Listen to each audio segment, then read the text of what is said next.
안녕하십니까, 박병욱입니다. 우리 그 조선의 26대 왕이었던, 나중에는 이제 항제라고 칭했습니다만은, 고종은 1863년에 보위에 올라가지고 1907년까지 그 조선 26대 왕으로 재임을 했습니다. 대략 계산해 보니까 약 45년간을 대한민국 그 조선시대의 왕으로 제의를 했는데, 제가 갑자기 또 이 고종을 갖다가 얘기를 하는 이유는, 지금 그 후쿠시마 오염수를 비롯한 여러 가지 사항으로 그 일본과를 어떤 그 적대 관계를 유지하려는 그러한 일부 그 세력들이 있었기 때문에, 우리나라의 어떤 그 일본과 관계가, 물론 그 전에 뭐 여러 가지 임진왜란부터 그 일본의 침입들이 있었지만은, 이제 근세기에 이르러서 요걸 한번 살펴보기 위해서 고종의 얘기를 하고 있습니다. 근데 어떻게 보면 고종도 그 상당히 개인적으로는 참 슬픈 삶을 살았던 것 같아요. 12살에 보위에 올라가지고 뭐 거의 타이로 올랐죠. 보위에 올라가지고 45년 정도의 어떤 그 역할을 하면서 중간에 보니까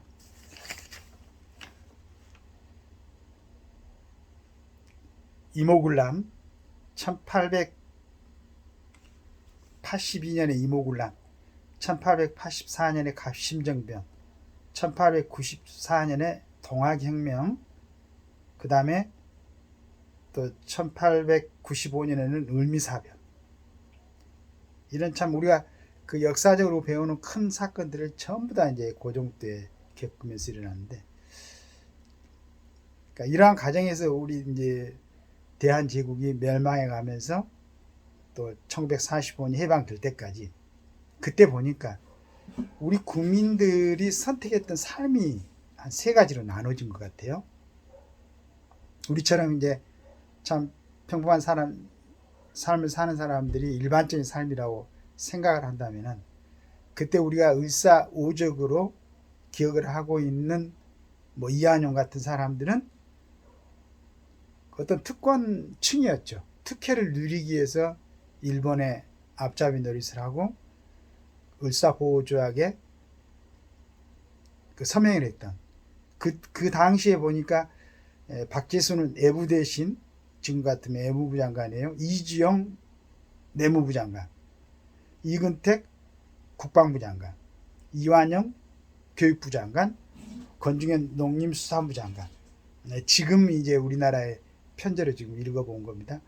이런 사람들이 그때 그 서명을 했었고, 여기에서 가장 이제 앞장섰던 사람은 아마 이한용이라 그래가지고, 우리가 뭐 을사오적 하면은 다른 사람들은 잘 기억을 못하지만은 매국노로 이한용을 기억하는 게 아마 가장 적극적으로 앞장서서 했던 것 같습니다.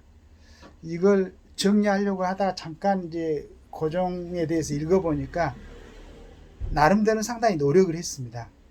무슨 그 이준열사라든가 이런 사람들을 파견해갖고 우리나라의 사정을 알리려고도 애를 썼고, 그러나 그 한 개인의 삶도 마찬가지지만은 왕조의 삶도 역사적인 큰 흐름 앞에서는 어떻게 할 수가 없다, 그런 생각이 드네요. 뭐 고종도 나름대로는 열심히 노력을 했던 것 같아요. 그러나 그 사람이 갖고 있던 한계, 그 다음에 조선이라는 나라가 갖고 있었던 국력, 그때 마침 뭐 여러 세계의 어떤 그 변해가던 흐름, 이런 부분에 대해서 참 어쩔 수 없이 당했던 부분도 상당히 있는 것 같습니다.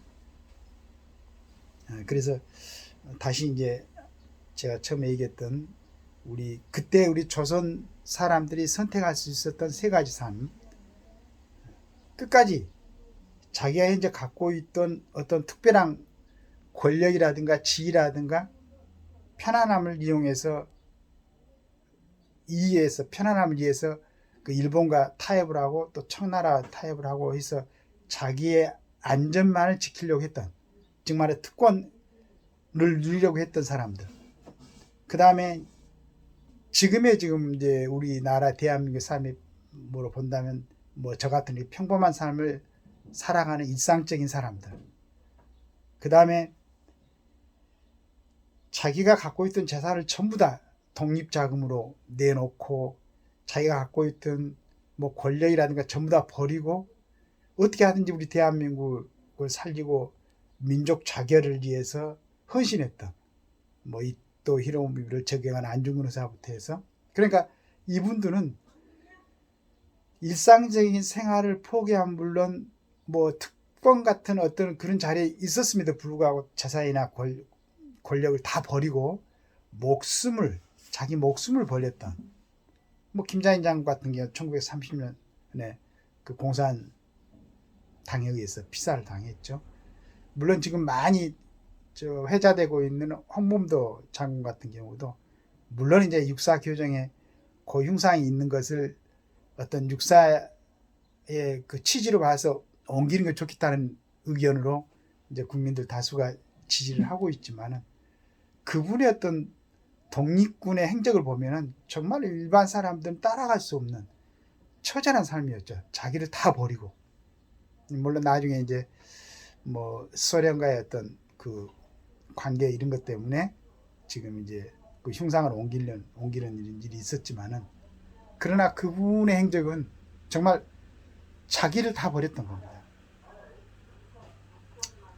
하여간 이런 여러 가지 상황, 어떤 목숨을 버렸던 사람들, 거기에 또 일본하고 그것도 연합해가지고 자기 어떤 그 이익만을 위해서 살았던 특권층으로 살았던 그런 사람들, 그냥 이제 일반 평민으로서 목숨을 부지하면서 살아왔던 사람들. 하여간 이런 흐름들이 섞여서 오면서 1945년 해방이 되고 또 참 위대한 선각자들이 대한민국이라는 나라를 세우고, 그리고 우리 선배들이 각고의 노력으로 피땀 흘려서 대한민국을 이렇게 살려왔죠.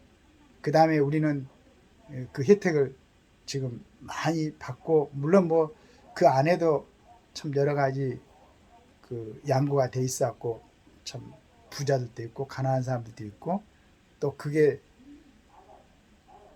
감내하기 힘들어서 자살해 가는 사람도 있고, 여러 가지 형태가 있지만은 국가 전체적으로는 굉장한 발전을 한, 전 세계적으로도 주목받은 그런 대한민국이 됐습니다. 어제도 우리 윤 대통령이 그 유엔 총회에서 연설도 하시고 했는데 참 대단한 그 나라로 성장했습니다. 그런데 이 바탕에 과연 그 일제의 아부하고 빌붙어서 특권을 누리고 살아왔던 사람들의 그 특권층, 그 다음에 통상적인 삶도 다 버리고 자기 목숨을 바쳐서 독립을 쟁취하려고 했던 우리 선조들, 그러니까 우리는 어떤 사람들의 삶을 갖다가 향후 우리 대한민국의 발전을 위해서 기준으로 삼아야 될 것인가 라는 생각을 한번 해봅니다. 오늘 제가 이 말씀을 드리는 것은 오늘 국회에서 이재명 대표의 체포동의안 상정이 되고 거기에 대해서 가부가 결정된 것 같습니다. 그러니까 우리는 지금 300명의 우리 국회의원들, 이 국회의원들이 과연 어떤 의식을 갖고 국정에 임하고 있는가, 어떤 의식을 갖고 국회의원 업무에 임하고 있는가, 그럼 우리한테 뭘 보여줄 것인가, 끝까지 자기들의 어떤 특권 계급화 시켜가지고 그걸 누리려고 할 것인가, 그렇지 않으면 정말로 국가와 민족을 위해서 정당하고 국민들이 원하는 그러한 판단을 하고 투표를 할 것인가를 지켜봐야 될 것 같습니다. 우리 지금 많은 국민들은 그게 대중에게 큰 영향을 줄 수 있는 사람들이 아니어서 그렇지, 일반 모든 국민들의 90% 이상이 국회의원들의 특권 폐지를 원하고 있습니다. 그런데 그 흐름을 갖다가 알리고 앞에서 선도하고 해야 될 그러한 계층이 있는 사람들이 특권들을 누리고 있기 때문에 이게 큰 방향이 일어나지는 않는 것 같아요. 우리 국민들은 지켜봐야 될 것입니다. 과연 오늘 국회에서 본인들의 특권을 위해서 결정을 할 것인가? 그렇지 않으면 본인들도 보통의 우리 일반 국민으로서 겸허하게 내려와서 국민들과 같이 호흡하고 국가를 위해서 봉사하겠다는 생각을 할 것인가가 오늘 그 사람들이 투표하는 그 내용에 따라서 우리에게 보여질 것입니다. 그러니까 우리는 이걸 기억을 하고 내년 총선에서 반드시 그 부분에 대해서 평가를 하고 그 대가를 지불하도록 해야 될 것입니다. 국민들은, 다수의 국민들은 원하죠. 대한민국에 특권층은 없다. 그러니까 특권은 폐지해야 되고 국회의원들이 갖고 있는 특권을 위해서 더 이상 나라가 혼란스러워지면 안 된다. 이런 생각을 절대 다수가 하고 있습니다. 이 국민들이 보는 시각을 국회의원들은 애매하지 말고 우리 대한민국의 내일의 정치를 위해서 깨끗하게 오늘 결정하고 그 결과를 국민들이 정말로 기분 좋게 바라볼 수 있도록 그런 결정을 내려주시기를 부탁드리겠습니다. 감사합니다.